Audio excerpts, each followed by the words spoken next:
Welcome, everybody, to Modern Aikido's podcast. We're in the new year of 2025. Happy holidays to everybody. Hope everybody had a wonderful Christmas, New Year, whatever your chosen holiday is. I hope it was wonderful and you got to spend time with your family. Kicking off into the new year, now that we're off and going, I've got a guest on, Marcus Ensel. He is a senior instructor from Australia. He's on here, and we're going to talk about Aikido past because he's been training for a long time, and I'm really excited to hear some of his stories. Welcome, Marcus. Great to have you with us. Thank you very much. Thank you for having me. You hope you enjoy being had. Later. As always, with folks I interview from across the world, the time zone thing can always be kind of funky arranging it up. So let's just kind of get it kicked off. Marcus, your history goes back a long time. So maybe you could start out with how long you've been doing this and a bit of your background. I know a little bit of it, but I think everybody would like to hear more. Getting close to 50 years now, I think. That's admirable. Yeah. 48 years, I think. Nice. Did you get started there in Australia, or were you training elsewhere? I did. I started here. I started in the Goju Kai, actually. They had an Aikido class there. So we had, of course, the Hombu, which was the main style of Aikido back then. Mm-hmm. Although there's always been a school of Tamiki, although they kept to themselves. John Gay, who ran them for till he died, he was good, really good guy, good martial artist. Mm-hmm. And that was pretty much the only other game in town. Okay. For a long time, till the 80s, I think. Sure. What got you into Aikido? Well, my parents. I wanted to do karate, and I wanted to break things and 100 weapons of the body, and use kama, and I had all kinds of plans. But my parents said that I was violent enough, and that they'd both met Ōsensei in Japan, and they said, "We'll pay for you to do Aikido, but we won't pay for you to do karate. You'll have to get a job." And I'd already done a paper round. I lived in Kew at the time, and it was just a very hilly suburb. I thought, no, this is no good. I hated that. It was hardly any money. It was really hard work. I'll do Aikido. Sure. Now, at the time, 48, 50 years ago, that was quite a while. What was Aikido training like at that time? Was it everything I'd read from people that had trained Aikido from the different decades, the 60s, the 70s, the 80s, say it was remarkably different than you would, almost unrecognizable from what you would see now. Not so much in terms of what the techniques were, but in terms of training intensity, things like that. How was it different? I think, I don't know. I mean, I think it was very varied, but that all of the different types of training were accepted. So, for example, the primary school was the Hombu, and you would learn in the Hombu, and you'd have a different teacher every class. Most of them were bad. Some of them were nice people, but not very good martial artists. Others had something to teach you. And there are a few really good guys. One guy in particular, David Brown, was particularly good, and I think he was probably the best of them by far. And he was a bit of a leader in Aikido. But Aikido actually started in Australia with Arthur Morshead, who was the Olympic judo coach. And he had a black belt in Aikido, and he used to teach his students. And just before I started, he heard that he ran the Caulfield Judo School, which was around forever. And he heard that there was a at that time, Rokudan, Sugano Sensei in Sydney. And so he said, look, there's no point me having an Aikido association if you're in the country, maybe you should come down and run it. And it's very generous. Arthur was a great guy, I just have to say. I have a lot of respect for Arthur. Knew him for many, many years. He used to go to his Christmas parties, and he was a very good man, good fighter too. And anyway, Sugano Sensei, he had these students. I think primarily at the time it was Tony Smybert, Bob Botterill, and David Brown. And then at the time when Sugano Sensei took over, he promptly went back up to Sydney and installed Tony as the head of the style, who basically became the head of Aikido in Australia till pretty recently, I think. And so you'd have like Hombu style training, and every year there'd be a summer school with Sugano Sensei, and everybody would make a pilgrimage to see him. But I will say that, the training was really varied. It was that, from kooky kind of metaphysical to effective. But primarily when David Brown was teaching, it was effective. And there were a couple of other people that could kind of do it well, but it's like Bob Botterill was, he's a good Aikidoka. Sure. But I just have to say, I've got a lot of respect for Tony Smybert. I really liked him. I thought he was a very good man. And he never made great pretensions of being an amazing fighter or anything. But I guess the variety was huge. It was very difficult to make progress because every time you went there, you had a different teacher. But for me, it was valuable training at the time because I thought it was all good. I didn't know better. And, I'd do stuff that was virtually magic. And,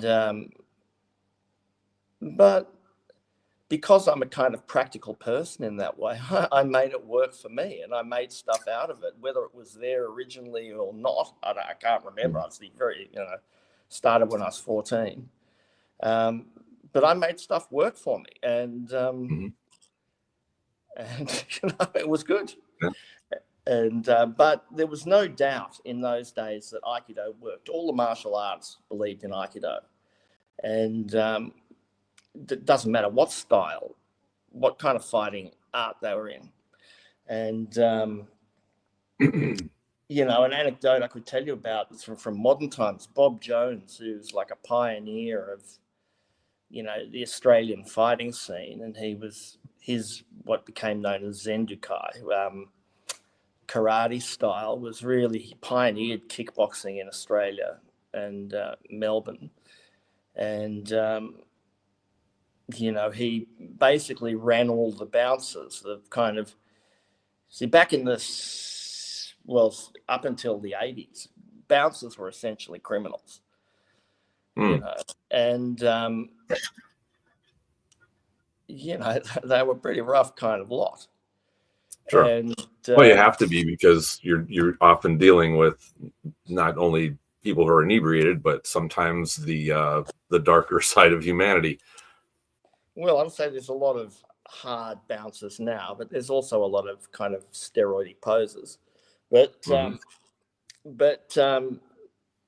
I guess Bob's crew were the first kind of martial arts trained bouncers in Australia, anyway. Okay. And they were tough guys. They'd always been tough, and they were always good fighters. I mean, they taught. It became a huge corporation, so they had all kinds of people from all over Australia, from families to hardcore fighters. But sure. But to rise up in the Zendukai, you had to be a good fighter. There was no two ways about it. That reminds me of a very dear friend. That he got into the martial arts kind of similarly to the way you did, but I remember him telling me that when he was young, he was a very aggressive, very tough, probably one of the toughest men I've ever met. And his parents put him into martial arts basically to try to temper the steel a little bit, to give him introduce discipline and some of the things that needed to be there with somebody who was just that tough. And I know many people that get into the martial arts are looking to be trained in that toughness. And I think you can, but there are certain people that just it's a part of their personality, and it is like a drive or a willpower to it's a part of themselves that it's very hard to train that into take somebody who is, perhaps meek, perhaps docile, or whatnot, and train that toughness. You can kind of put them in with tough people and hope that they start to, get into that level of behavior, but it can be very difficult. I've seen people that struggle, that they never build it. They can get all sorts of technical ability in the martial arts, but don't have that toughness to apply it, or like what you were experience of making it work, of making something that maybe doesn't look terribly functional to actually make it work in under pressure. Well, I could say like a number of anecdotes along those lines. I mean, I think this kind of fighters are born, not made, really. And but at the same time, if you smash everybody that comes through the door, they might not necessarily be able to get to the point where they become good, or they might. Of course. Mm-hmm. And but I think that leads us to kind of where we are now. I mean, in my case, right, I always wanted to be able to fight, and I started in earnest. I'd already been doing Aikido, but I kind of did it in the once a week kind of bracket. Mm-hmm. But I got in a street fight where I was bashed by about 30 guys. I actually made a friend there who taught me how to box, which is a whole other story. But yeah, I thought they were going to kill me, and I was like spitting my blood on them, and then they kind of let me go because they were just really surprised. But I made friends with this guy, Sean, who taught me how to fist fight. And sometime after that,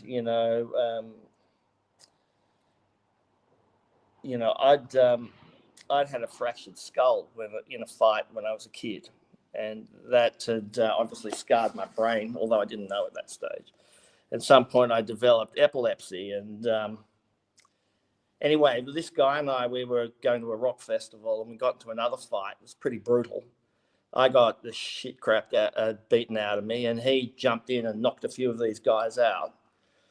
But we both got a hiding, and he got really bad concussion, and I had a fit a few days later, and I just vowed to. I felt really helpless. It was kind of felt like I mean, for lack of a better explanation, of like being raped or something. You couldn't really do anything about it. You just had to take it. And it wasn't the hiding so much that humiliated me, was that that my friend jumped in to help me and I couldn't help him. And I instinctively ran. I thought, well, he's going to run too, surely. But he didn't. He stood and fought them for me, and he got a really bad hiding as well. And I felt very ashamed of that.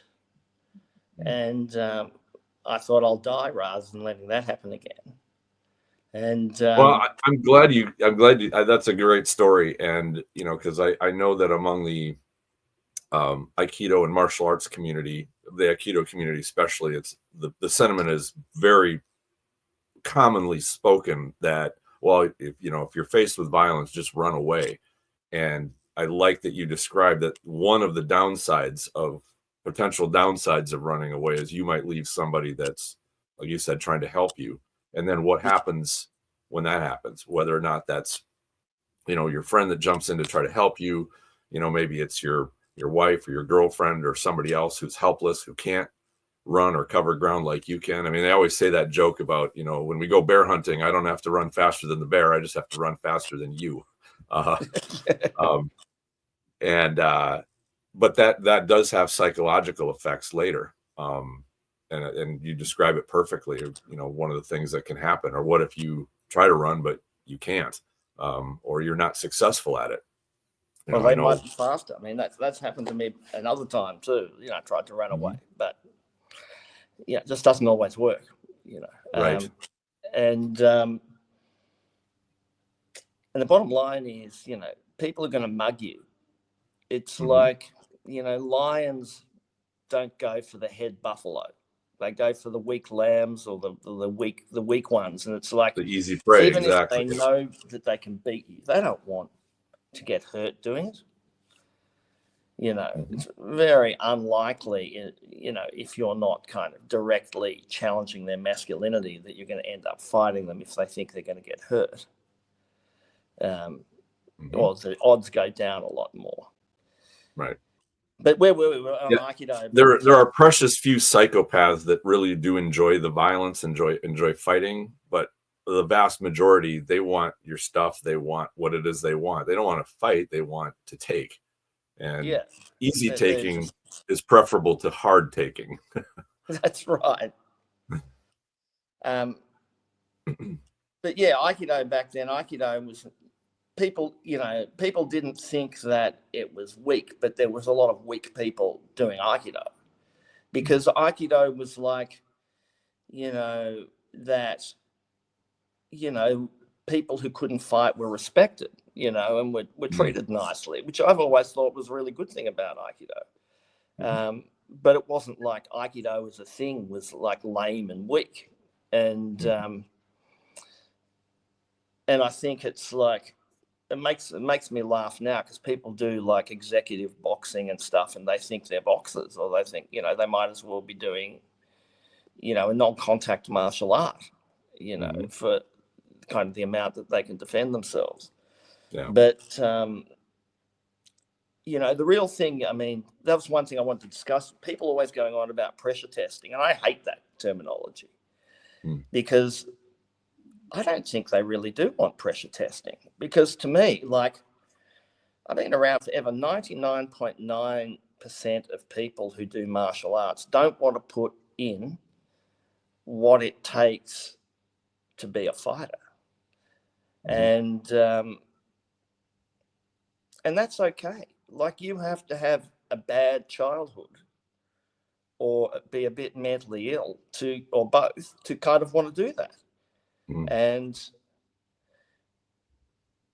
I mean, I know the injuries that I've got training, and, completely sane people, or people, they don't do it. Why would they? Why would you get hurt every day? Why would you turn up to training and know that you're not going to have a relaxing time? You're going to fight for your life when you go in there. And that's going to be whether you feel good, whether you feel bad, whether you're happy, you're sad. It's a weird thing. That's it. I like that you mentioned it that way. And I see a great parallel in the business world and in people's financial future. Everybody wants to be a millionaire. Very few people want to do the work that it takes to become a millionaire. They don't want to hear about long days, getting up, being dedicated, working 7 days a week, living in a small apartment while they get their business together, or, what have you. They don't want to know about the discipline, or they turn their nose up at it when it comes time to, put your nose to the grindstone and hump it out, work it out, figure out how you're going to build that $1 million, or how you're going to do it. That work is a turnoff. They're into the reward.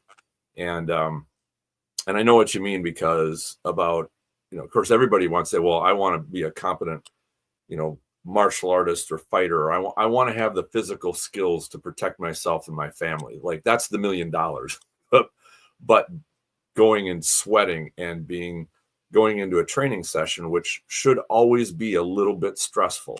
It should always be a little bit of, I'm kind of worried. I don't want to get, bruised or banged up. And you wind up going through that stress inoculation aspect, because in the real world, there will be an abundance of stress. And if you never get used to it, it's kind of like doing push-ups. If you never do push-ups and then you go to do 20 push-ups, you're going to be hating it. But if you do push-ups every day and and you hate it a little bit every day and you build up, then when it comes time, you got to bang out 20 or 30, you can do it without any problem.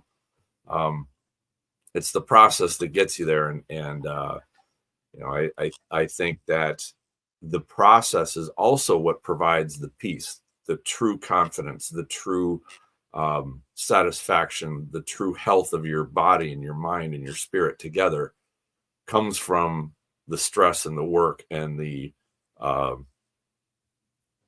would you say, the discomfort. I don't want to say pain, because you shouldn't be injuring yourself in training constantly, but it is painful. It is stressful. Your training should take you to a place where you're uncomfortable, so you can become comfortable in that uncomfortable place. That's how I view training and how I look at it. It's I go back to that old military doctrine. It's the more you sweat in training, the less you bleed in battle. That kind of thing. Yeah. Well, or as Rommel would say, he said, sweat saves blood, blood saves lives, and brains save both. I think that's my favorite version. Yeah, it's kind of like the you fight like you train maxim. It's all parallel to exactly that. And I have yet to find an exception to those. But what I kind of feel about it is, like, Aikido could be a lot of things to a lot of people, and that's okay. Yeah. But I feel like the modern practitioner doesn't know what they're doing. They think that, you know, they're going to put in less effort than a mugger and be able to fight 10 guys, or they're going to, I don't even know what they're thinking, It's obvious that, you get out of something what you put in it. And most of my students, they don't want to be fighters. They want to have friends and do something, learn some skills. And they do learn that. Others want to be, like, really good, and they train with that base. And I feel like Aikido is a place where you can have that. You can have all those people training on a mat together and having a good time and learning useful stuff. But to me, like, and mind you, what I believe, Aikido, I don't really think it necessarily has to, other people have to take it to heart. I'm not one of those kind of guys. But I feel that your Aikido has to, whatever it is, like whether it's ineffective or effective, it has to be what you say it is. It has to represent. There's an honesty there. An honesty that has to be there. You say it is. And that, if you want to be a fantastic fighter and do Aikido, then you're going to get injured. You're going to, you're not going to do it and not be hurt. It's just not going to happen. And you're not going to get better than the guys that are prepared to get injured. And you're not going to get better than the guys that do have experience without having experience. At the same time, you don't want to brutalize people. You don't want to take someone who hasn't seen a lot of violence and force them into a lot of violence. But, I feel like basic Aikido training teaches you to escape, reverse, and suppress, kind of. But to assertively put together a changing game plan in real violence and take control against skilled people, like, that requires a level of dedication most people are not prepared to be involved with. And that's the decision they have to make. If you want to be good, don't think you're going to come twice, 3 times a week, not get too much of a sweat and not see any real action and be good at it. Like, obviously, if you want to fight the BJJ fighters, the kickboxers, the hoodlums, you have to, at the minimum, put the same effort into it that they do. Yep. One of the I had somebody, it was a mentor to me. I guess you'd call an instructor, but it was a little bit more informal than that. But he had a ton of real world violence experience, not just, and he had kind of the trifecta, which is a lot of martial arts training. He was prior military. He was also a competitive fighter. And then he also, from there, after the military, went into the police force, and he wound up being having a lot of exposure to real world violence that way. And you know, I remember him explaining to me, it's like, first off, you know, anybody who does violence will do their own style of training with it.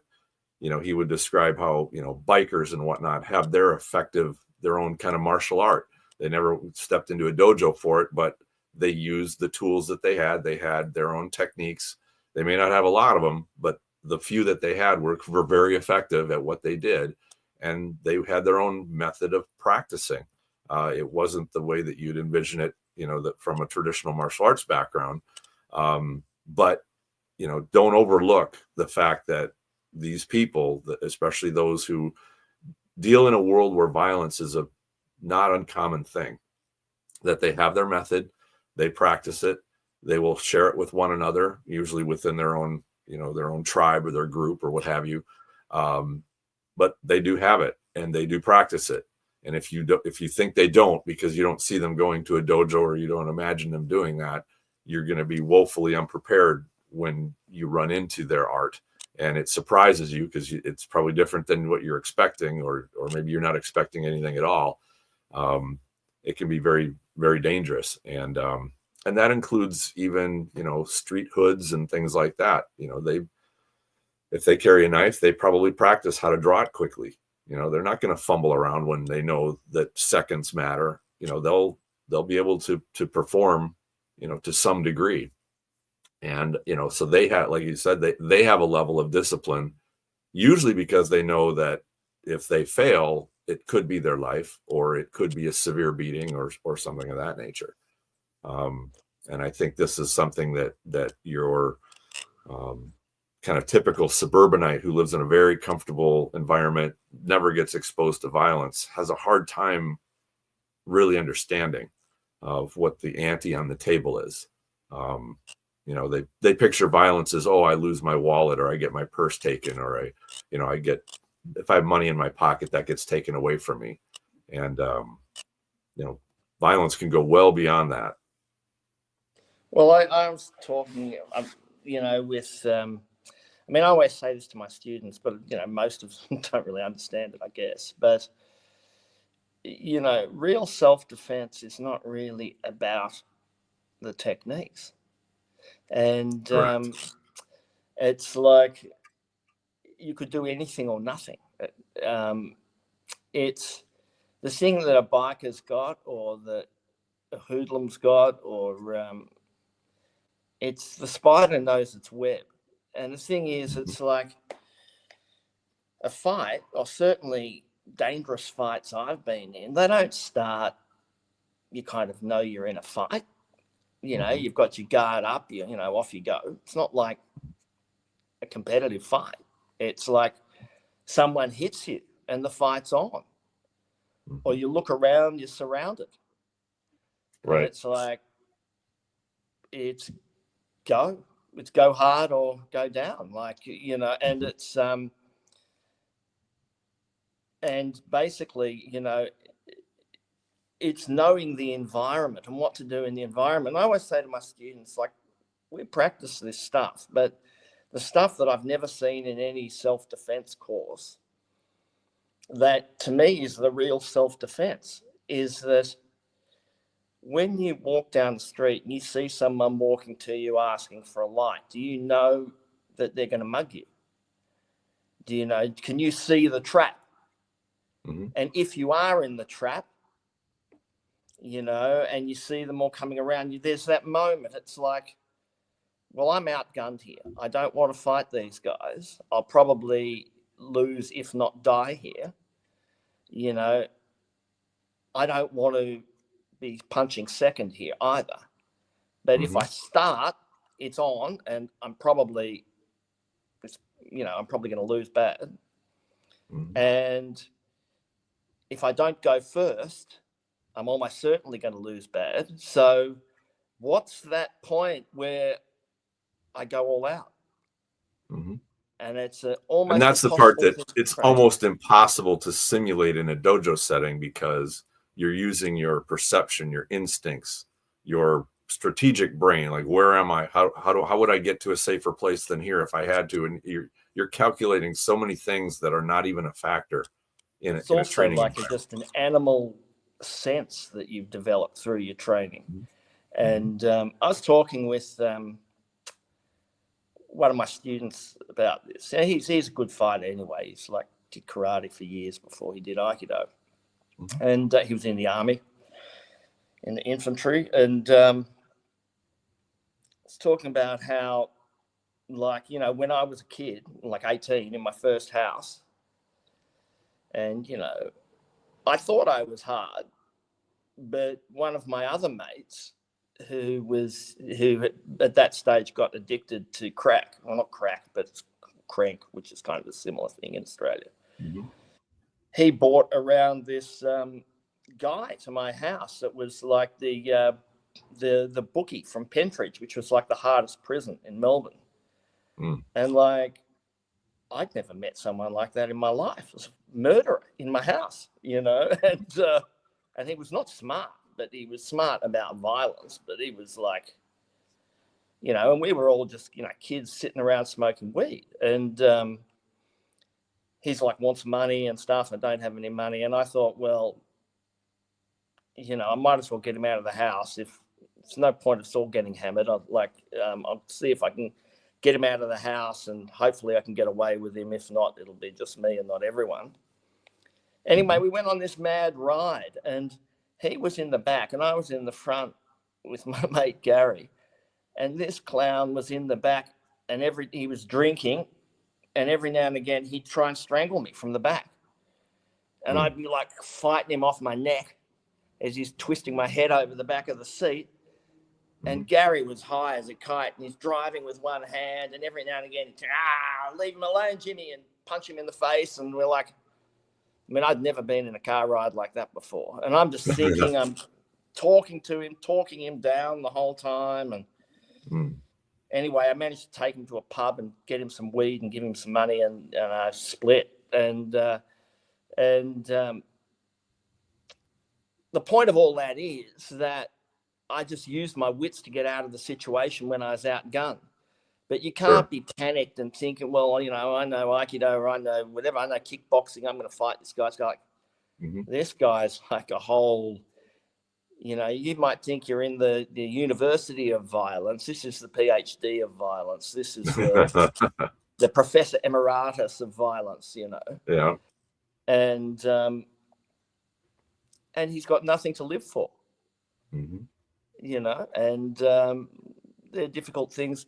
So really, you have to develop the skills, or you have to be the kind of person that can make a plan, can implement it in the most stressful situation possible, be as wily as a fox, you know, and resilient.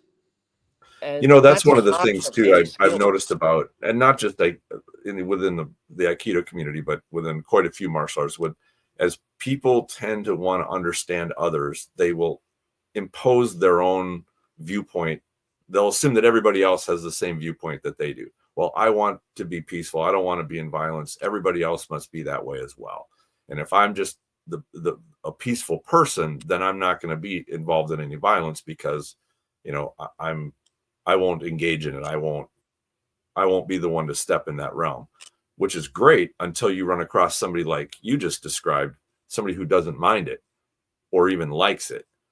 Now, what do you do with somebody that does not view the world as you do? Or even if you think you are that guy, you meet the guy that's just so many levels above than you are. Like, you know, you've been in a street fight, he's murdered a whole lot of people.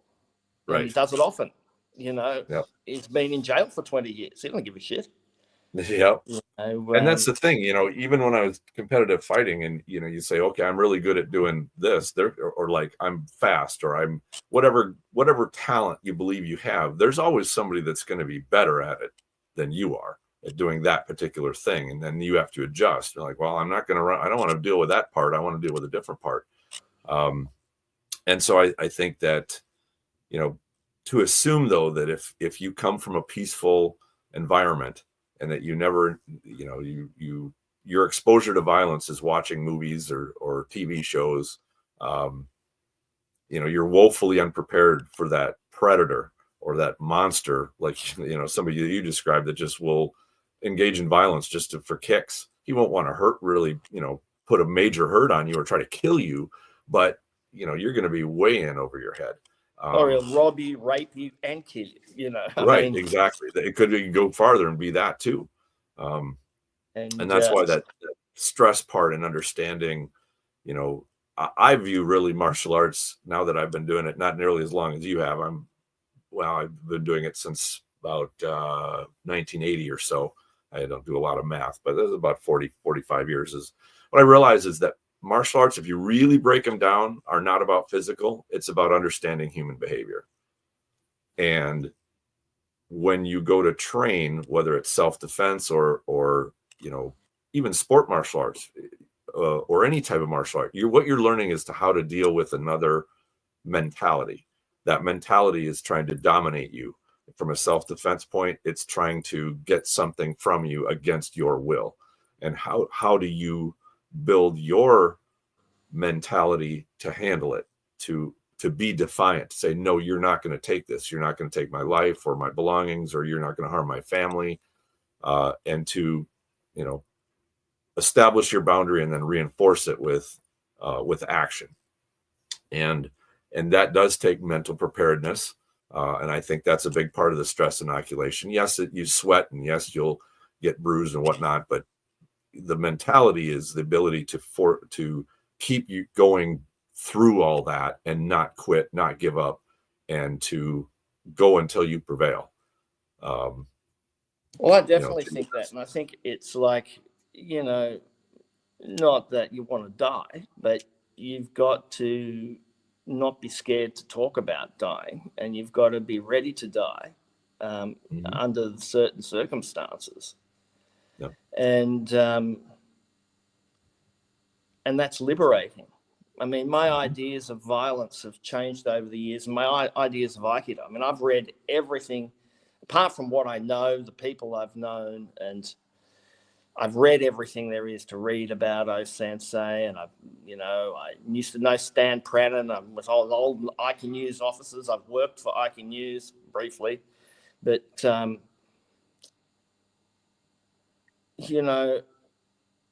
don't believe most people have got any grasp of what Ōsensei's Aikido was and is. But Aikido got, getting back to what you're saying about what happened to modern Aikido, Aikido was, I mean, it's a conundrum, but it's horrible to say, but I think it was perverted by this peace movement. And I mean, sounds like it should be a tautology, but I believe in peace, but I also know from experience there's a time where it just won't work. And getting back to what you're saying before, like, I wasn't taught to run away in Aikido, but I was taught by my mother and father. But my mum could fight better than my dad, who was a weightlifter, but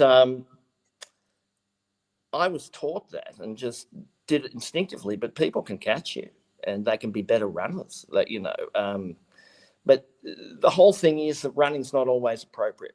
But what I was going to say was that, to me, Aikido is about the path of least resistance. It's not like, that translation of like Aikido is love. That's completely wrong. There's no love in the Japanese language, not like we see love. It's like you could say Aikido is like unity with nature or something, but it's not like love, like I love you. It's just, that's not what it is. I think the love thing was probably more of a marketing strategy. Well, this is where I was going with it. It's like, I think Aikido got trapped by its marketing, because in the kind of peace movement was when it started to get popularized. Like first Koichi Tohei went to Hawaii and with Ōsensei, and it started to blow up just as when all the vets came back, and the vets were, Vietnam vets were, pretty mucked up, but they needed, something that was, that put their training to work, but didn't brutalize them further, and they understood it. And there were a lot of servicemen who did Aikido. I've trained with them, and a lot of other martial artists who did other martial arts from the military and knew about Aikido and really liked it. They might have done something else like Hapkido, or if they were in the Korean War, or, I can tell you some stories about some of those guys, but they were like people that had been brutalized, came back from the occupational forces and had Aikido skills. And then Tohei Sensei went to Hawaii, and then at some point, it's a bit unclear what happened there, but there was either it was some kind of jealousy between Ōsensei and Tohei, or just the kind of family thing that his son wanted to have more control over stuff. And he came to the fore, and he commercialized it, and he put in gradings, like in judo, put colored belts in, and he actually did the Ikkyo he named the techniques as they're kind of currently named, Ikkyo to Yonkyo, all that stuff. It was all Ikkyo before. He changed the terminology, some of that was good because it was descriptive, whereas Ōsensei spoke in florid kind of Shinto parables. He was a weird cat. He was a good martial artist, but he wasn't, in a classical sense, a great teacher. And but then when it came back, it started certainly in Australia in the universities, and the universities were the hotbed of the anti-Vietnam movement. And, they were in protests and stuff, and they were doing Aikido. They wanted to be able to protect themselves, getting bashed by cops and by skinheads, they're a bit different from probably an American skinhead, but they were kind of same kind of vibe, but different fashion, I guess. Sure. And they wanted to be able to protect themselves. And to them, it was like Aikido is the kind of the peaceful person's martial art.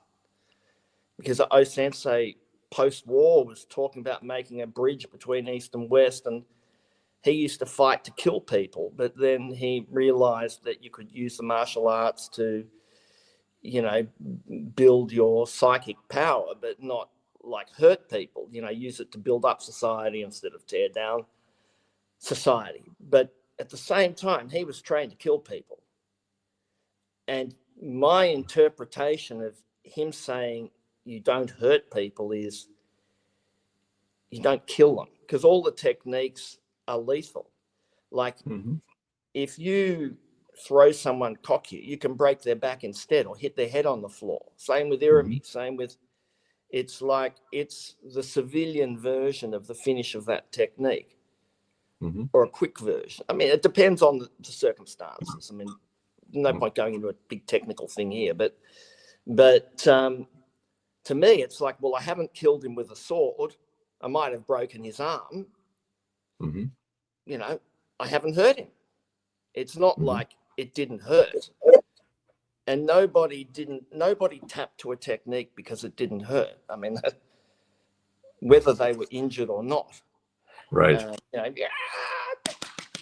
It's not because it doesn't hurt, But anyway, it got taken away by the peace movement. And but then by the time I started, there are a lot of, I don't know what kind of language I use, but a lot of lame ducks in Aikido. They'd kind of go into Aikido. Now, to me, it's like, you don't need to be able to fight to do a martial art. You don't have to be a fighter. But a lot of people that were weak become bullies when they feel they've got a bit of power. And that's true.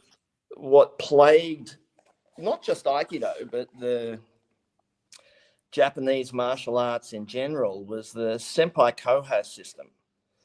Now, I like the senpai kohai system, but it has to be used properly. You've got to know that is a feudal system from a feudal country. And you would see this stuff like people interpreting Japanese feudal culture in a way to give themselves power on the mat, rather than what it was, a way to train safely and show respect to people who've been there longer than you. Right. like you would in any kind of military scenario. And basically, when people are fighters, you have to have some kind of code of conduct. You can't just be all, pissing on each other's legs. Something's going to go wrong. Yep. And but it became farcical. I mean, when I first went to Japan, I was a lot younger and a lot more defiant but one day I got this argument with a bunch of guys, like people are scurrying around like little beetles trying to do stuff for sensei. And everybody's kind of arguing with each other about who to tell what to do what. And there's like 10 or maybe it was 13 uchideshi on one 4x2. Might have been a 10-foot long bit of wood. And they go, well, why aren't you going to help? And I said, well, no.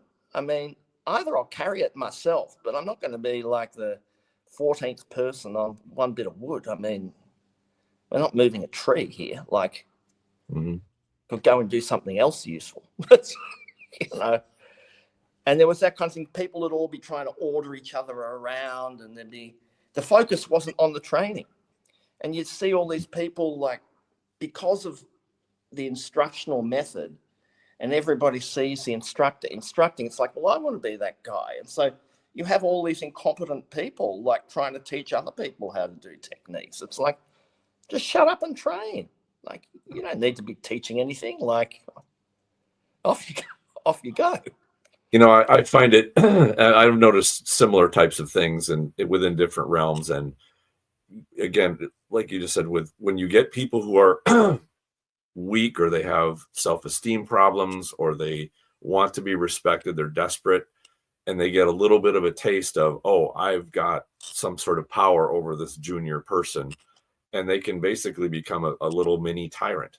And they can, the sad part is as they build their skills and have more time in, they may never get to the point where they realize they have a responsibility to be constructive for those people underneath them, and not just to treat them, lord them around or order them around, or things like that. Sometimes that tyranny can go all the way to the top, where somebody, that's the part of martial arts they enjoy. They enjoy being woven into a social culture where they've got authority or a certain amount of deference from people that are underneath them, and they really never looked at, well, how do I just train to build the skills that I need to have or that I want to have? That's not really part of the equation. And when I hear people say, well, I'm not into Aikido or for the martial aspect of it, I start to think, well, what aspect are you in it for? Are you one of these people that wants to be, climb the social hierarchy within some sort of a training group, which is, to use the benevolent term, you could also say that that's cult-like behavior, because that's how cults behave, is they show you the promise of wielding this power over other people, usually with secret knowledge that not everybody has, but people who come to you want it. And then you, in exchange for their obedience, you dole out a little bit of knowledge here, a little bit of knowledge there. And that's the part that, whether it's Aikido, other martial arts, or any other realm, that just creeps me out. I do not like cults. I don't like manipulation of other people to feed somebody's ego, or to feed their whatever hole they have inside them that they feel that fills. It's just a major turnoff.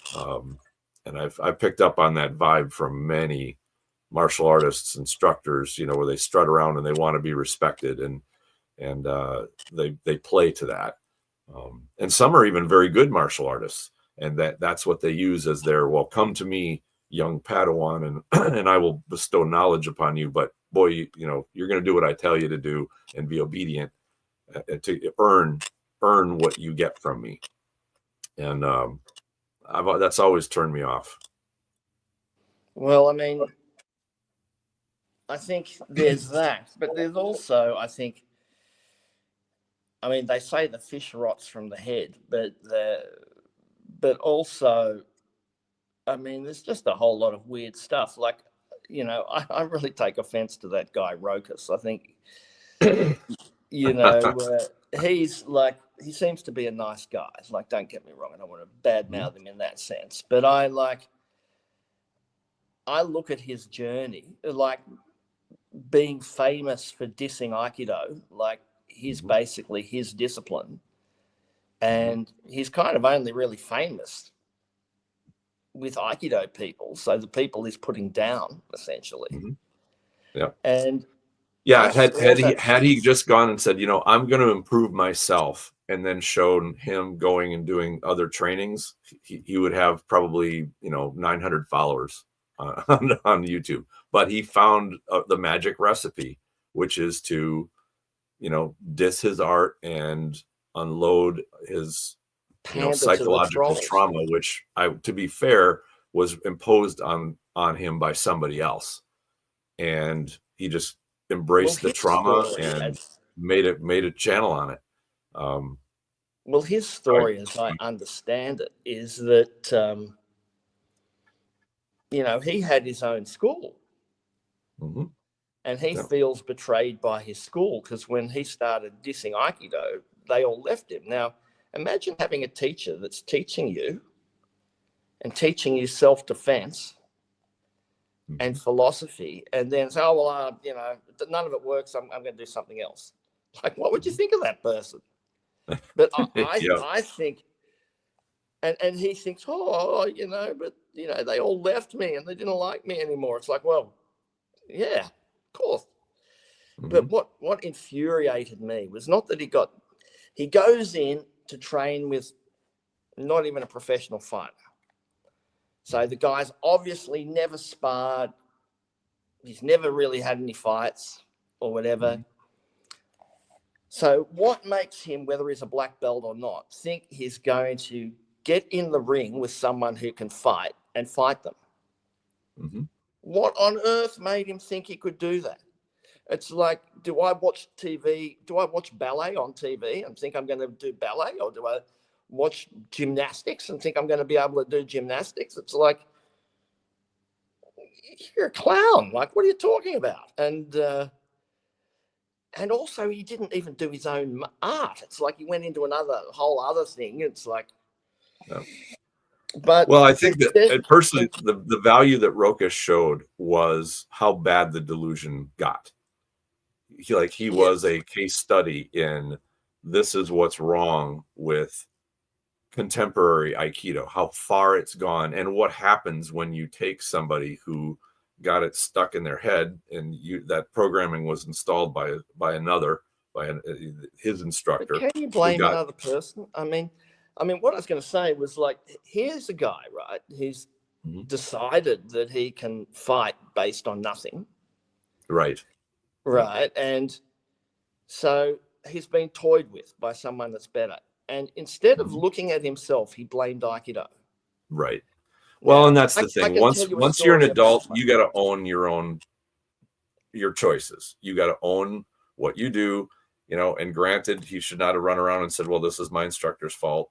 He said, I was misled, and he kind of does that a little bit, but not to get into the Rokas thing too terribly deeply, I guess, but it's, once you're an adult, you better own what you're doing. And if you want to go fix it, go fix it. And I think he did carry around baggage a lot longer than he needed to. If something's really bugging you, just set it down, walk away, and go fix it. Like, don't need to make a drama about it. Just, go get it taken care of. Change your path if what you find your path is not satisfying you. Get on another one. Let's just get back to where I was going with it. Was like the fix for Aikido. The fix for Aikido. It's like, when I was young, 15 or something. Anyway, this guy that I met in a street fight, he was a boxer. And I was doing Aikido, and one day it's like, we're getting stoned inside. And it's like, let's have a spar. I'm like, sure, I'm up for anything. And I said, what are the rules? He said, no rules. You can do whatever you like. I'll just box. I'm like, okay. Anyway, we go out there, and he was good to me. He would just jab. He basically just jabbed me, right? bang, bang. And I'm like, he's like this floating head occasionally punching me. And I would go harder and harder, and I still couldn't get him with anything. And the few times I did time a strike properly, because of the way I'd been taught by my then teacher, I was a step out. So even when I got the timing right, I missed like by half a step. Because of the range was too long? My range was too long, yeah. And I came away from that, and I didn't dislike Aikido. It was completely apparent what had happened. Like, I thought we both did martial arts. This guy grew up in the commission flats. He's fought every day of his life. He is a boxer. Boxers beat each other up all the time. Like, I don't have the range. I don't have the range. I don't actually have the skill in doing these. Like, I practice things, but I don't actually practice them in a combat situation. And that was the beginning for me. We would always just spar, and I would spar with anyone with Aikido. And I didn't like trying to kickboxing to spar. I'd spar my Taekwondo mates with Aikido, my evil street fighting mates, my, everybody in the street, anybody that came along. And that's how you learn how to fight with Aikido. It's no special. Sounds like a Gozo Shiota kind of situation. He liked doing that, from what I heard. Yeah, well, but it's like, there's lots of things you could do. You could, there are, like, you can spar under rules, and that can be good too, because that will always, no matter what martial artists say about, like limiting your techniques, it's going to give you the reflexes to do whatever you like. But even so, it's like, if you really want to do it, then that's how you do it. But this pressure testing, do people want to take the injuries? I know I've had, like, shoulder reconstructions, broken noses. One of my students broke my leg when I was sparring in the park after COVID. Like, but obviously I didn't stop. That's what it is.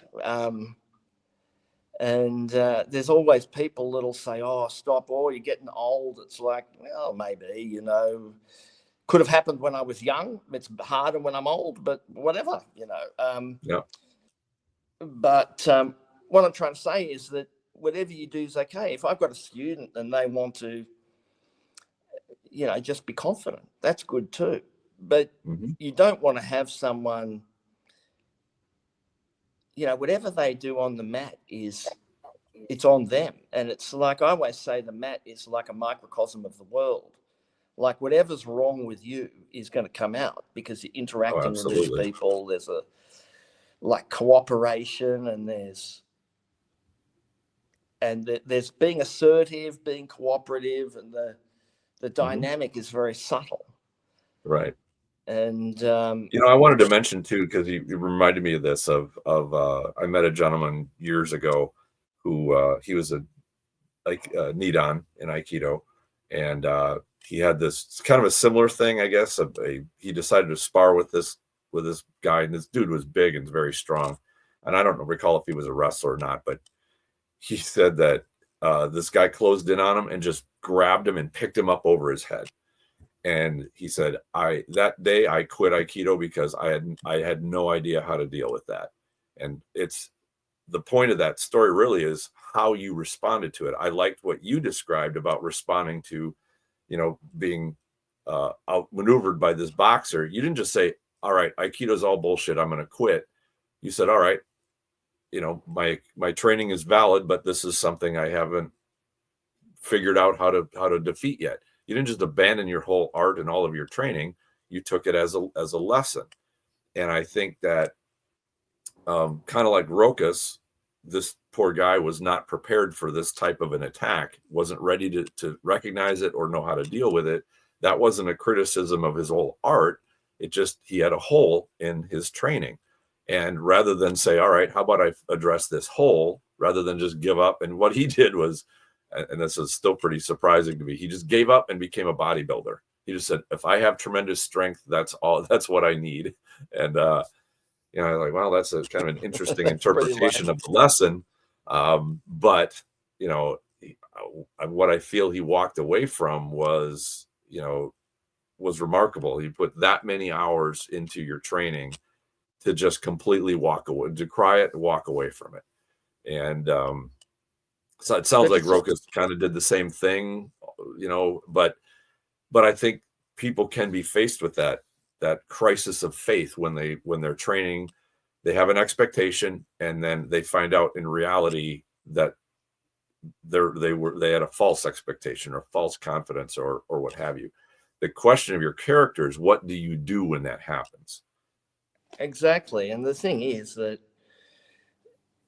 whatever martial art you do, you'll come to that point. Mm-hmm. And are you a quitter, or are you, right?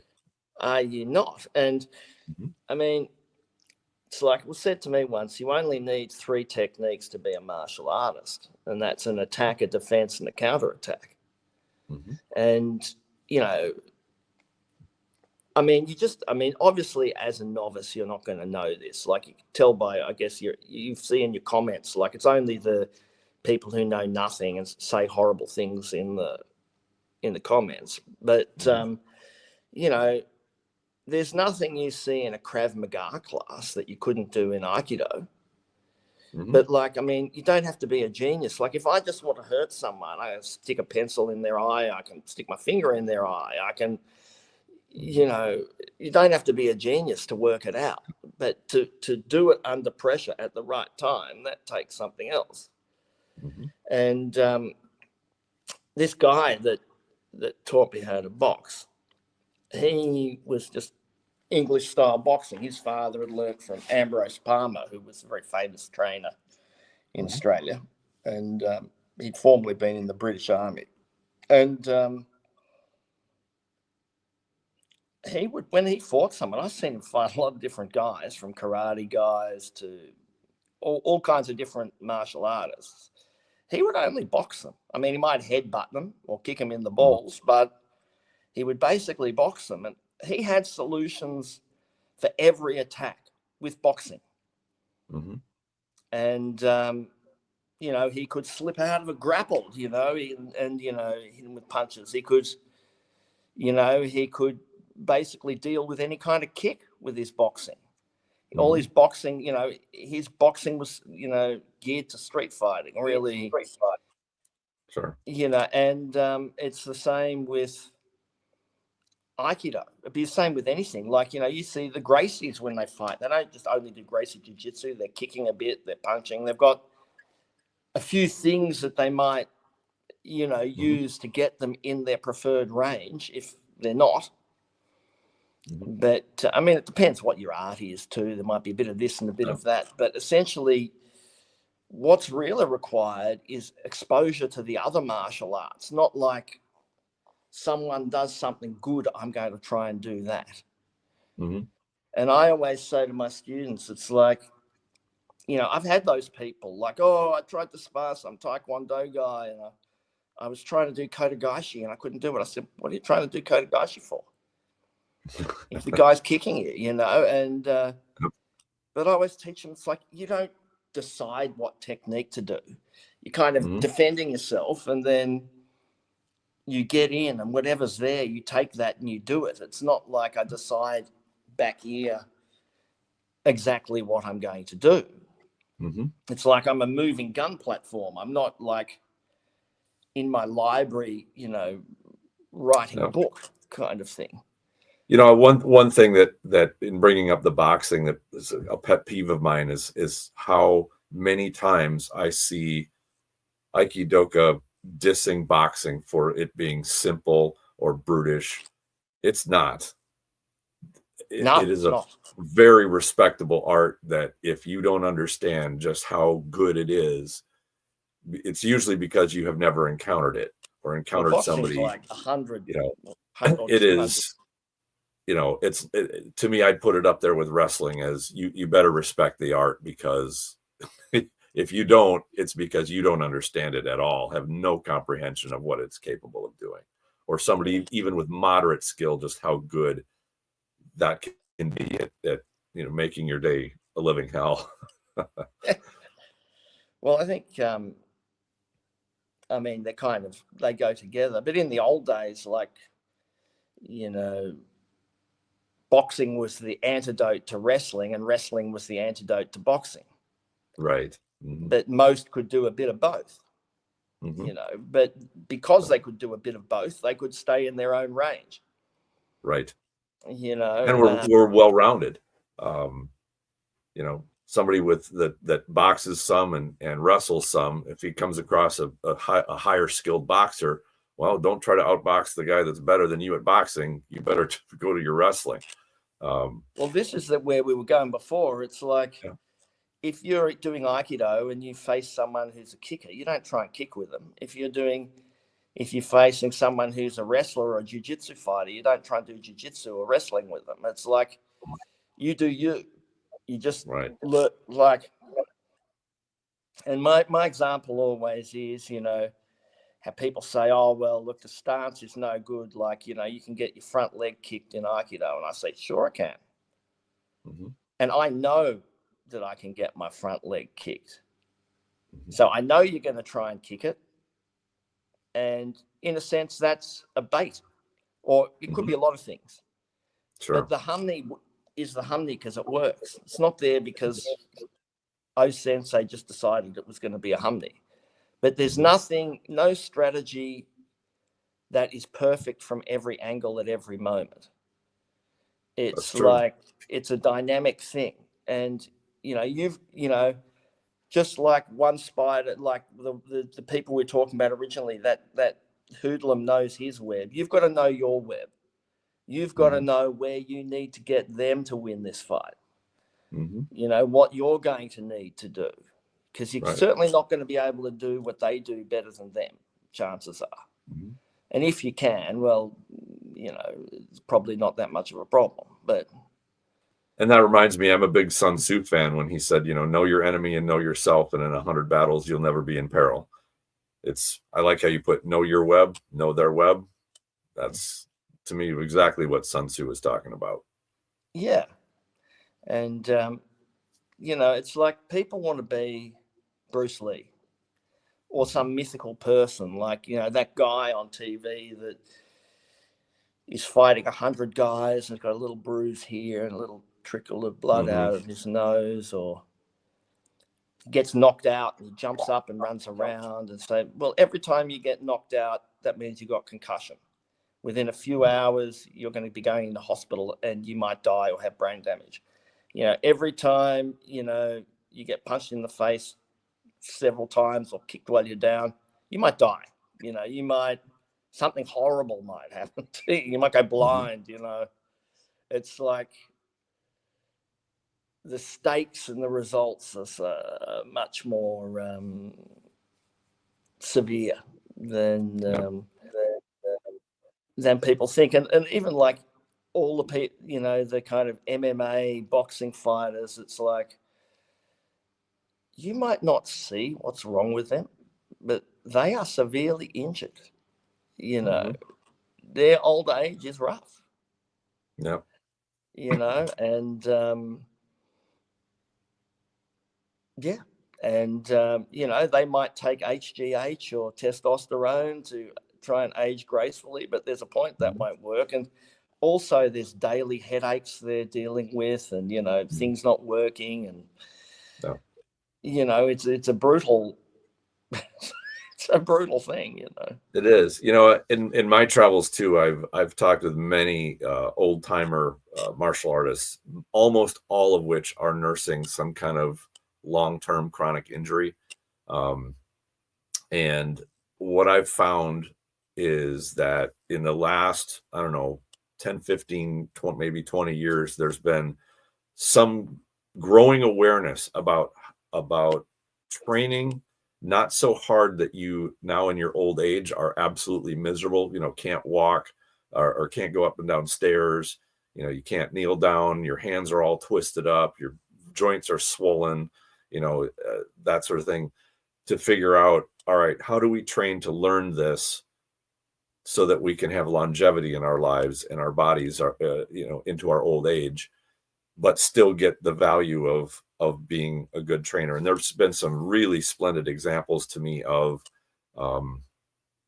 people who have aged. I look at like Benny the Jet Urquidez, he's still going strong in I think he's in 70s, probably approaching 80 years old. He's done a great job. I really respect Eric Paulson. I see videos of him, and he's obviously older. He's not the spry, lithe athlete that he used to be, but boy, that guy knows his stuff. He doesn't have to go fast. He doesn't have to use athletics. These people give me inspiration for, as I grow older, because I'm coming up on 60, and but I want to have a body that's still functional, in my old age. I don't want to train so hard that, I struggle or I'm in pain all the time, and almost all of the instructors that have gone before me have said the same thing. I wanted to go hard and I did it just a bit too much. I should have backed off a little bit, but when you're young, you want to train hard. And I was exactly the same way. I like that stuff, but I was also aware enough to kind of look into the future as I saw people that had been doing it longer than I have and saw how they were struggling. And I started kind of early being able to, all right, I need to take care of my knees. I need to take care of my structure, my frame, my body. I want it to be useful as I grow older. And I think that training within the martial arts, especially the sport arts, have really gone through a renaissance in the last 20 years or so, led a lot by the Russians, but they've found that it's not the intensity. And this goes back, hundreds of years. People found out you can't just beat your body up and break it on a weekly basis and expect that you're going to learn, because now you're injured most of the time and you can't train. So, go light on the abuse part and go heavier on the form and learning the motions, and sprinkle it with a bit of that intensity and whatnot. You have to have a little bit of it, but don't do so much that you're getting injured or you're going to curse your body to misery for the last part of your life. Well, yeah, I agree with that. I mean, I'd answer that in two parts, I guess. I'd say that I thought I did all those things with my body, but I think the conundrum is that when you train your whole life to overcome stuff, you keep trying to overcome stuff. You try and overcome age. You try and overcome, and that's where it gets dangerous. I never understood why boxers and other fighters went too long. Now I do, because there's nothing else.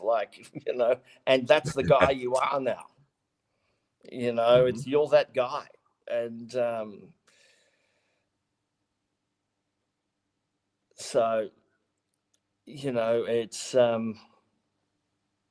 it's difficult. You want to train forever, but it's difficult to find that balance. But it's a constant readjustment. And I think I saw posted, just started to jump in, but I saw posted just this last week. It was some, I think it was judoka, and it showed some video of these two young men, and they were jumping up and doing, break falls on their back from, probably 4 feet in the air. And granted, these looked like smaller guys. I think they were Korean, shorter, lighter, and they're doing these impressive break falls. And it reminded me of something that an old timer told me once. He said, a body only has so many break falls in it. If you go through them too quickly and you come to the end, your skeleton and your body is going to be just, that's it for you. And and I remember meeting a judoka, and he was, I think, around 55 years old. And I remember shaking his hand, and I couldn't feel any skeleton. I could hear clicking in every one of his joints. When you train enough Aikido, you get a feel for somebody's skeleton just by touching him. And it felt to me like his skin was holding his skeleton together. And he admitted, he's like, yeah, my body's wrecked. I've been thrown and pounded so much that, but he's like, I love judo. I still compete in a seniors. But he said, I can't take the big falls anymore. The body's just done with it. So, and well, I really related to him because I love the art. I love Aikido. I love martial arts. I want to keep doing it, but I realize as I age, you have to shift how you do that training, and you have to shift what you're doing. And this might bridge us into kind of the next topic of, looking at Aikido now and how we go about adjusting it to suit not only ourselves, but the demands of younger people that are coming in and are interested in martial arts and why they should look at Aikido. I think that's the dilemma that faces Aikido as a martial art today. How does it regain its relevance? Well, that's a tough one. I is. mean, you can only lead by example, and I think, when I started martial arts, Asian martial arts they were unusual. Mm-hmm. Like fighters used to think Asian martial arts were gay in Australia, when I started, and then wouldn't be till the 80s before it became cool. And, and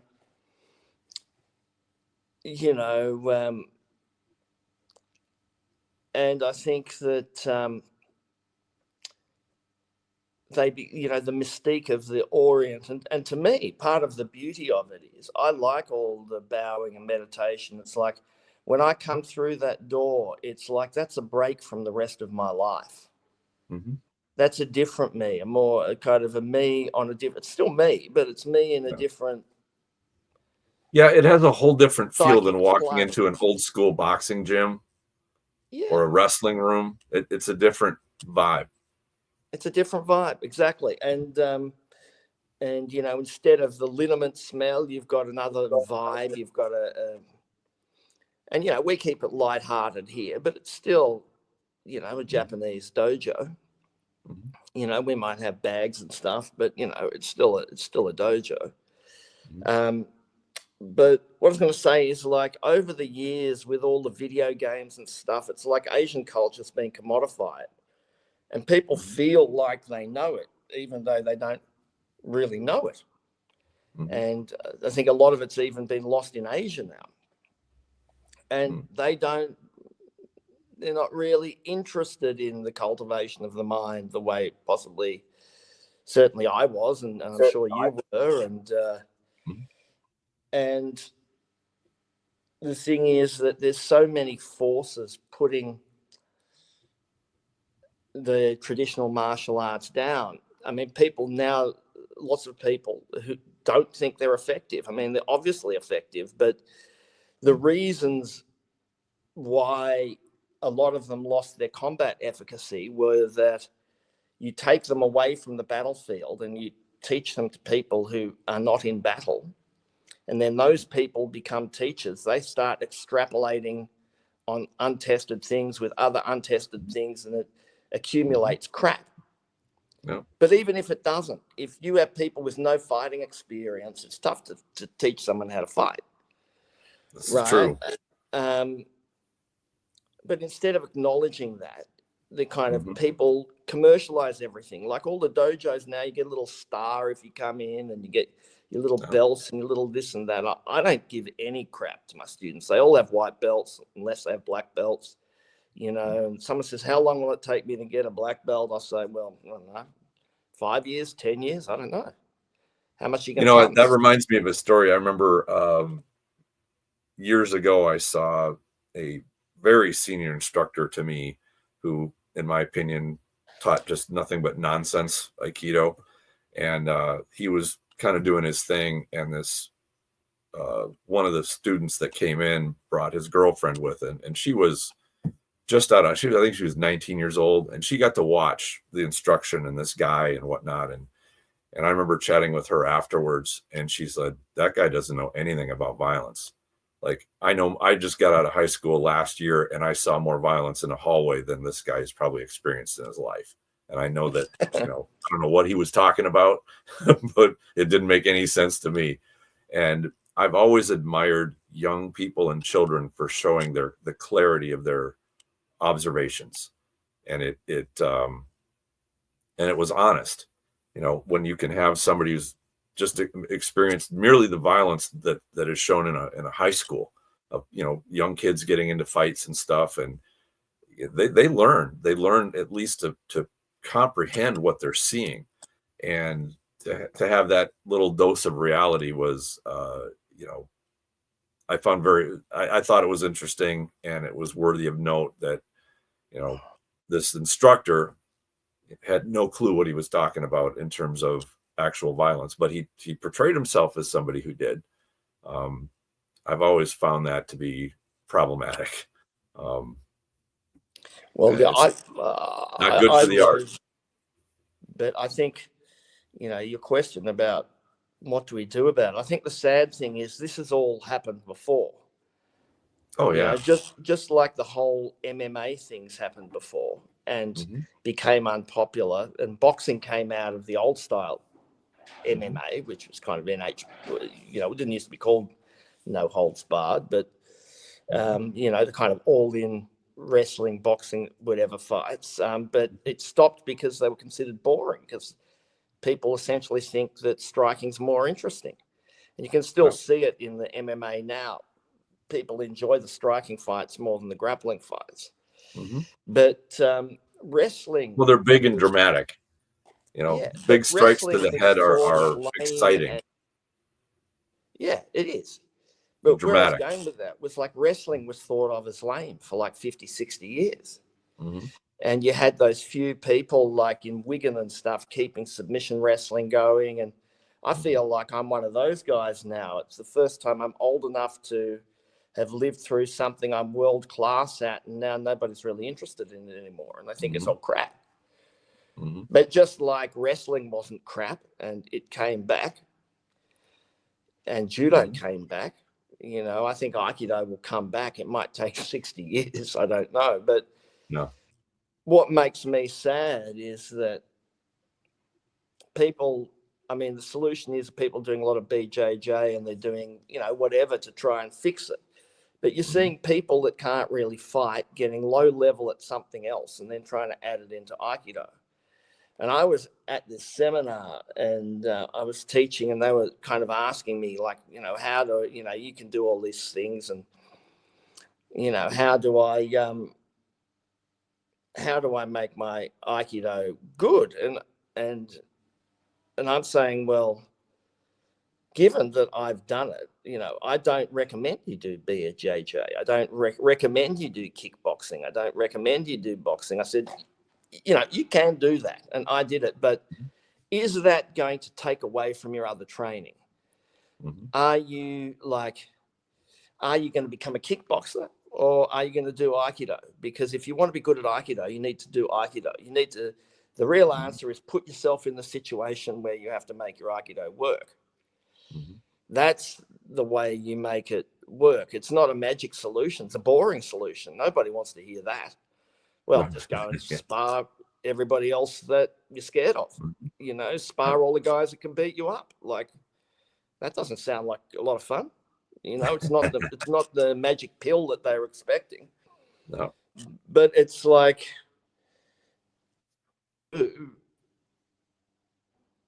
you can expect to get those injuries, whether Mhm. it's, and would you continue?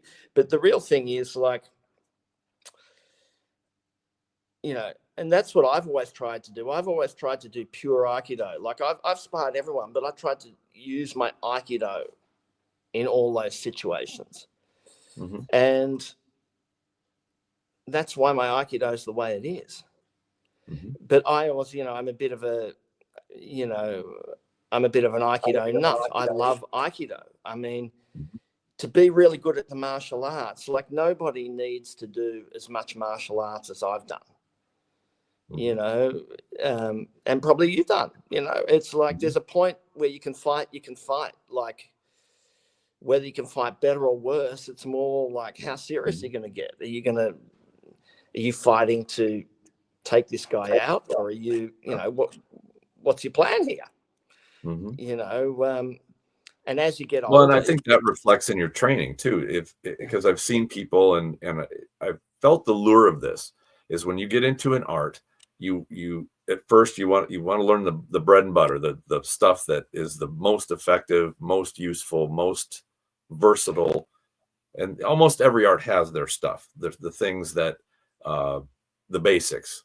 And then you get into it, it's like, okay, now I'm learning basics. Now I want to have more advanced technique. I want to get the esoteric stuff, the stuff that's highly specialized, and you get deep into the weeds. And what I've found is, a lot of people, when they get to that point of, all right, I'm well familiar with all of the up and down of the syllabus and the material and the techniques. Maybe they get a little bored with practicing the basics and the fundamentals, and they think it's so simple they've got it already. And they're like, well, now I want to take on another art, and they go do the same thing with the next art, and they go start with the basics and get deep. And now they're burning off decades of training because it takes a long time to go that deep. What I've found, I really like going after the basics of those different arts because that's the stuff where the most useful tools are. The really weird, convoluted, complicated, low percentage techniques are a little. I'm mildly interested in them because I'm a martial arts geek. I kind of like all of it. But when it comes to, okay, Tristan, it's your survival now. I want to go to that bread and butter stuff. And whether that's the Muay Thai thigh kick or the Savat shin kick or the, Iriminage with Aikido, which, whether it's Iriminage or Shomanate or something direct, just throw, boom, done.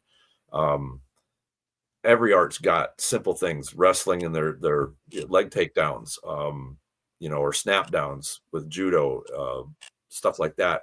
I love that stuff for that practicality. And I think that, collecting, and what I try to do is keep Aikido as my core art. And when training my students, I take the low percentage, kind of the obscure stuff, and I kind of put that to the back burner, and I replace the training time with stuff from other arts, which is very useful, very practical. Not to say that, even though I do train my students to have grappling ability, be able to get up off the ground under pressure, they're not going to go win wrestling tournaments. They're not going to be able to out wrestle a wrestler who is a specialist in that realm. But against somebody who just wants to tackle them or something, they're not going to be able to be held down, or they're going to have tools that a grappler would use to get on top and to use pins and submissions and maneuvers that's what it was built for. And I still love Aikido, and it is still my core art. But there's other useful stuff to bring into it. I think you've done that. I know Bruce Bookman's done it. There have been others that have found that approach that's going to make their martial art. And I don't know. Perhaps Aikido might do that as an art, but I think, like you said, it's going to come down to individuals making a choice of what they want their martial art to be, and try to fill in the holes, not have as many as they did just by doing, Aikido alone or what have you. Your thoughts? Well, I think, it's hard to argue against something I've done, Of course. I don't, well, certainly I try not to have any of my other training in my Aikido, but an example would be, a lot of people, they're not into Aikido striking, but to me, Aikido striking is super effective.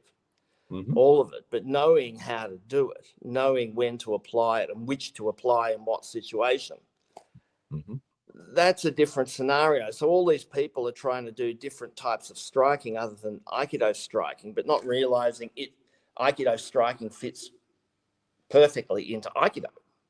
Mm-hmm. And so if if you're boxing someone, you're turning the right hand on, you're coming online, it's breaking your humney. I mean, you could equate it to, like turning the quarter turn, the hip turn, whatever. But, you kind of, losing that thing that Aikido is the best at, which is the harmony and the vector on the attack in attack and defense.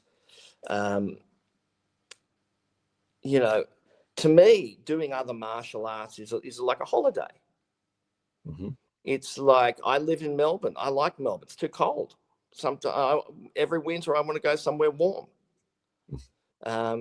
You know, I don't do martial arts to make me better at fighting. I do it for fun. Like I train with Doyle Shillelagh, with Bernard Letty, who's like the best in the world, or after that Doyle. stuff is great. But I don't do it to be better at anything. I mean, I can fight with sticks. I've been doing it all my life. I've got knives all over the place. I mean, you know, I've got every kind of knife and just, you know, hacking, stabbing, like smacking thing you could possibly have. But I love doing it, and it's just it's fun for me. But I think that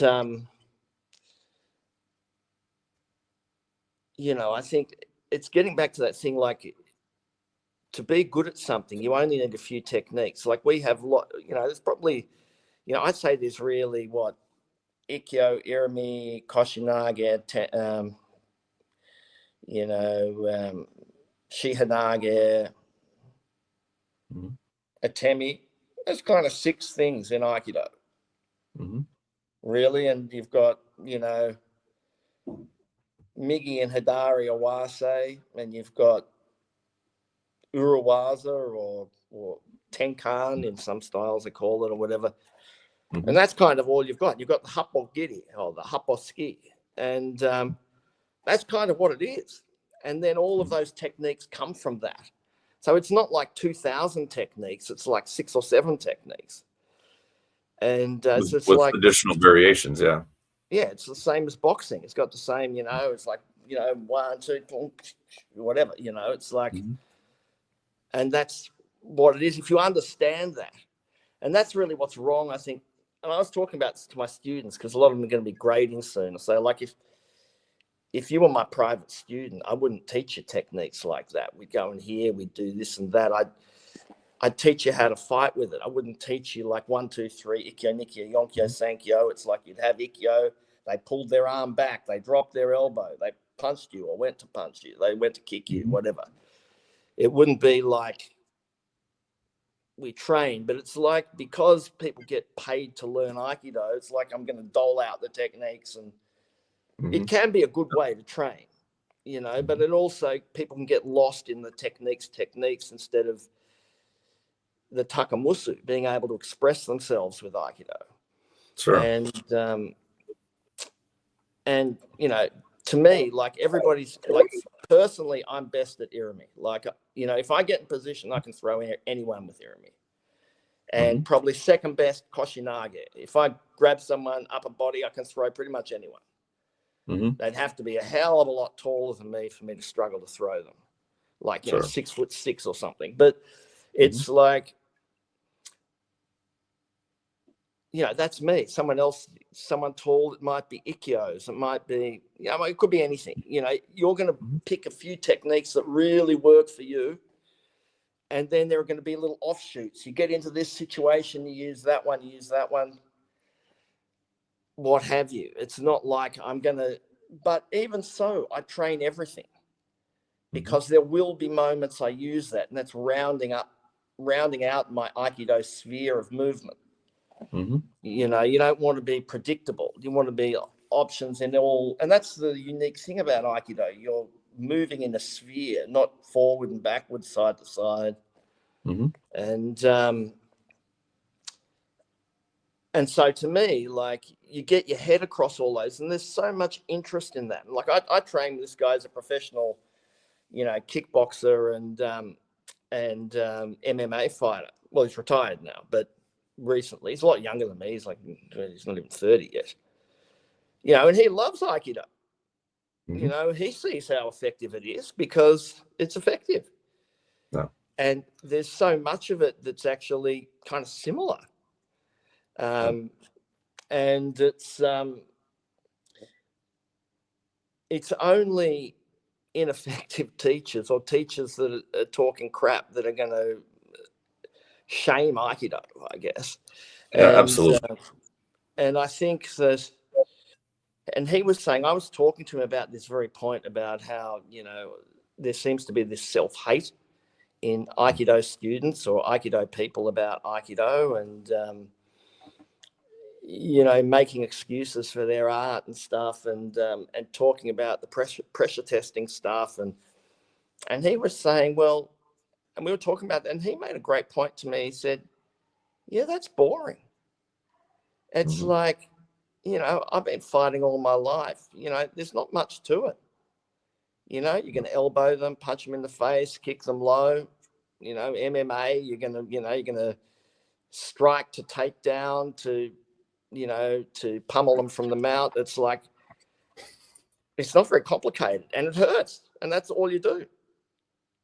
Well, and this is something I've had people on the podcast before that personally, I find this the best endorsement of Aikido is how many police officers, bouncers, security people, those who have professions that deal with violence for real, most of them have said that their Aikido training is what they use the most in real life violent situations.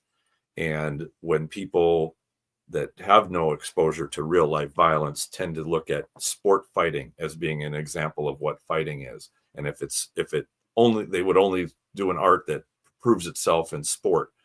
Well, sport isn't real life violence. And those professionals, like I said, cops and whatnot, when they say, this is what I use on the job, this is what I use every day, or, on a weekly basis, this has proven itself to me in my profession when I've needed it. And I get the same from you. You've had a lot of experience with real live violence that, Aikido does work. The problem is it doesn't provide trophies. You don't get belts. You don't get, that endorsement. But, when somebody who deals with a real life, no rules, violent situation says, hey, Aikido is what I go to. And I've had people that say, I've studied half a dozen arts. I've done the fill in the blank, whether it's boxing or Krav Maga or, whatever. I said, Aikido is the one that's the most practical. And it works. So I find that's a fantastic endorsement of what at least I like from Aikido. I realize we're over the 90 minutes, so I'll let you maybe address that and we'll kind of wrap things up. But what are your thoughts on it? Well, it gets back to that thing Ōsensei used to teach really experienced martial artists. And the same thing, like,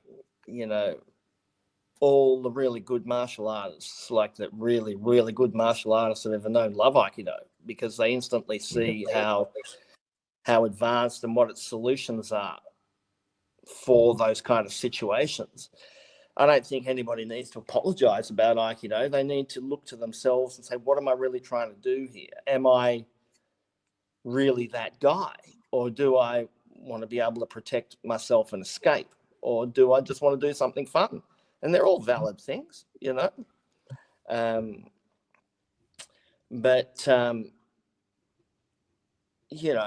Aikido came from the battlefield. I mean, the very idea that it doesn't work is ridiculous. Like, certainly the Aikido that I know, it's techniques that have been around for 800 years from the battlefield, whether it's with the weapons or empty hand, like they've been proven over and over again. Like the way you put it together, it might vary, but and I think that's where the problem is. People who don't have fighting experience try and change stuff.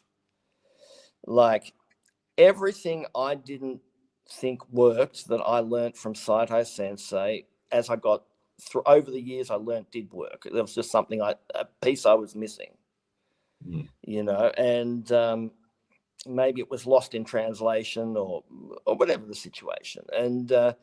And also what I learned, I made my own. I've taken it into my own environment, into my own life, into my own psyche, my own inventiveness. But that doesn't mean I'm going to try and invent new things. I might invent different training methods, or I might, work on ways that work a certain skill in a different way, or work out different combinations of basic techniques, because they obviously fit into the rubric of what Aikido is. But I'm not going to try and pick something out of the air and, make it mine and call it Marcus Aikido, or try and invent something different that's better than everyone else. It's like, the real thing is do what it is better than anyone else. And real Aikido was used against, live blades in battles and bayonets in war. It's like, you're not going to improve it. Like, certainly not. Yeah, you're not going to improve it. You might, what it is learning how to apply those techniques in the environment that you exist in. And my environment might be different from yours. My environment in downtown Melbourne might be different from downtown Minneapolis, might be different in the country, in the, outback or whatever. It's like, everybody's got their scenarios, but, the spider needs to know their web. You apply it to your life. And that's the way you make it effective. And, we've seen Aikido in Australia and the world go from like a highly respected, considered the most advanced art, although I think that's a bit of a strange way of looking at it, but certainly a super effective art that was, kind of the master stroke of the jewel in the martial artist's crown, to like pilloried, because you've got like people who can't fight going to try and fight some MMA guy and getting smashed. And it's like, if I lose a fight, it doesn't mean Aikido's bad. It meant I lost the fight, and the reality is, like, the unbeaten fighter doesn't exist, even though, like, Hickson Gracie, who I think is amazing, and I've trained with bunches of Gracies. I've, trained with Gordo, the maker of the half guard, and I've been in Brazil. I've got, heaps of jiu-jitsu medals and shit. It's like, but they like Aikido. I mean, they like jiu-jitsu more, but it's like, everybody has to have faith in what they do. Otherwise, it's got no value. And Aikido has a huge value. I think it's like the Aikido as a vehicle of self-realization, I think, is unparalleled. It certainly is in my life. Like I always say to people, like, Aikido saved my life. And, I don't know what would have happened to me without Aikido. And not just in the sense of physical training, but mental resilience, and just as a methodology, like the training methodology you can apply to anything in life. Like that static flowing key way of training techniques can be applied to anything you do. And it really, to me, it relates to, the static, fluid, and non-stable, matter, in the universe. It's like you're dealing with the essential, the building blocks of the universe. And you can apply that to learning anything.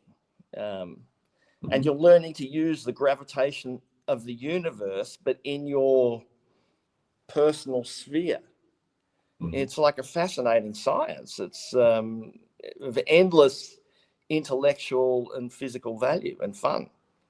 And it is, and unfortunately, this podcast is not endless. But so I want to thank you, Marcus, for coming on. This has been a very fascinating discussion.